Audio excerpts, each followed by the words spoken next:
Lesson 2.2, Solving Inequalities with Addition or Subtraction.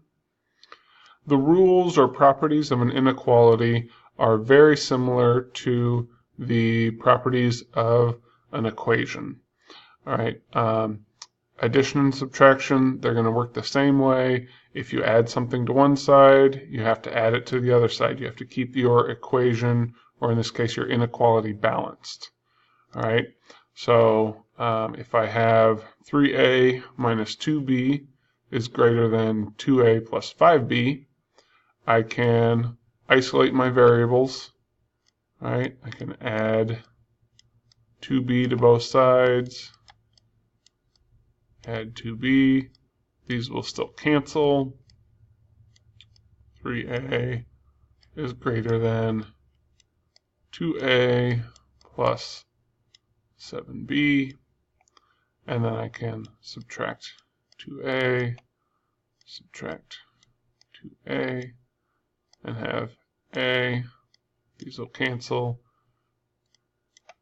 is greater than 7b.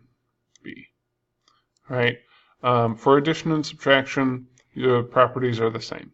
All right. They work the exact same way as an equation. Okay. So, concept 1, using addition and subtraction to solve your inequalities. We just kind of did one with variables. Now we've got one with constants. So x minus 4 is greater than negative 2. Okay, the inverse of negative 4 or subtraction is going to be addition. So I can add 4 to both sides, cancel. X is greater than negative 2 plus 4, or 4 minus 2 is 2. And that's going to be my answer. All right, and then you're going to graph the same way as you always do. Find your value, your target number, or end point.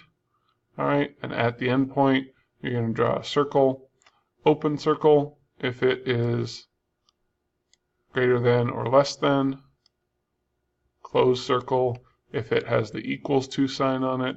And then one helpful hint, when you're drawing your arrow, okay, if your variable is on the left side, okay, this doesn't work if it's not on the left side, but if your variable is on the left side, your arrow on your number line is going to point in the same direction as your symbol. So I have my greater than symbol, right? X is greater than 2, and it kind of looks like a little arrow itself, which means that my arrow is going to be coming this way, and it's going to be any value of x that's greater than 2.